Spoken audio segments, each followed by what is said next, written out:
Hello to the people of Trinity Cathedral and all of you who are joining us from wherever you may be. My name is B.J. Owens. I'm the Dean of Trinity Cathedral in Cleveland, Ohio. Last fall, Trinity offered an exhibit to our whole community called Undesign the Redline.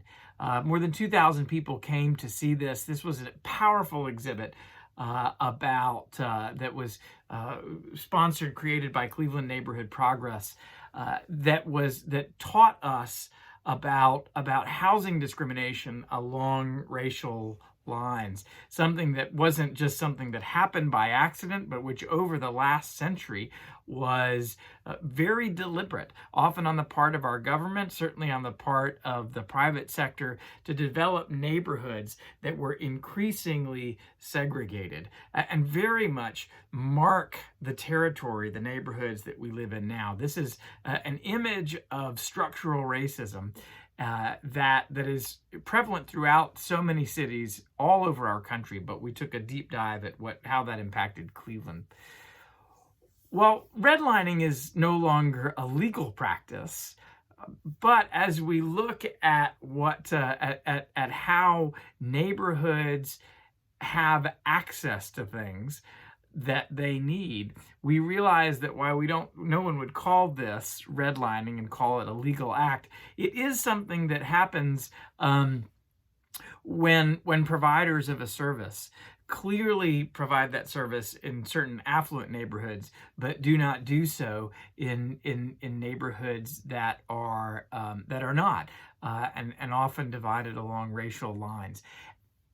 We this week, Greater Cleveland Congregations, a community organization that Trinity is a part of, a gathering of congregations, communities of faith to come together to bring about meaningful change, identified a kind of redlining that's happening around pharmacies providing or failing to provide testing for COVID-19 in inner city neighborhoods here in Cleveland. What that means is a number of folks, members of Greater Cleveland congregations, went to pharmacies throughout the Greater Cleveland area, so CVS, Rite Aid, and Walgreens, and simply went in and said, do you offer testing for COVID-19? And what they found was, while a number of pharmacies throughout the suburbs of the Cleveland area offered COVID-19 testing, only one pharmacy within the entire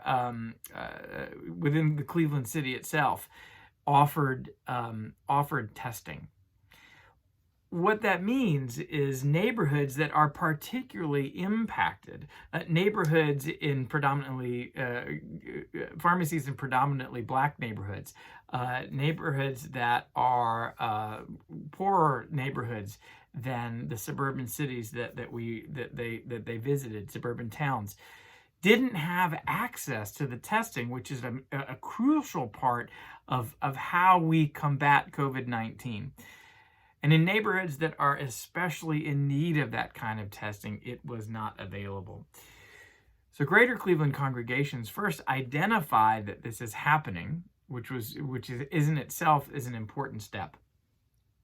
But then they brought out something called the Color of Health Initiative. And what that is they have partnered with 17 congregations within the city of Cleveland to offer testing itself.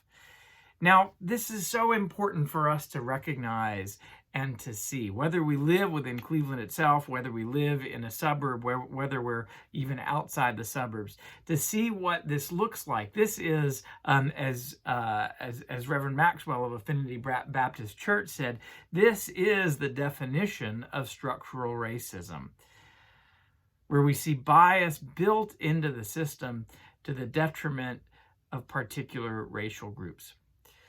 So I want us to see this as an example of, one, the enduring, long-term, generations-long impact of structural racism that certainly finds its roots in the housing discrimination of the 20th century.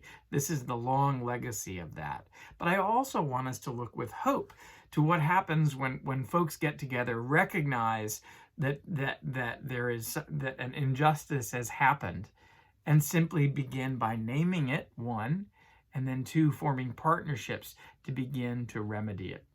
So we join with GCC in calling upon these pharmacies who provide an important service in any time to the neighborhoods within Cleveland itself. And so these are important partners in terms of individual and community health, and we recognize that, and we're grateful for their presence within the city of Cleveland itself.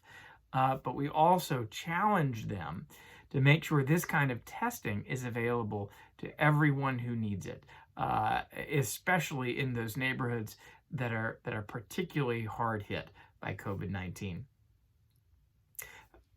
Continue to pray for justice, continue to pray for healing, even as we observe how these things are intertwined, how health outcomes are so often linked to issues of poverty and race. And this is a moment, as painful as it is, to really take a close look at it and see how we can build a city, a region that is just and healthy and equitable. Continue to hold you all in my prayers. I invite your prayers for the city of Cleveland, for the greater community of Northeast Ohio, and the congregation of Trinity Cathedral as well. Blessings.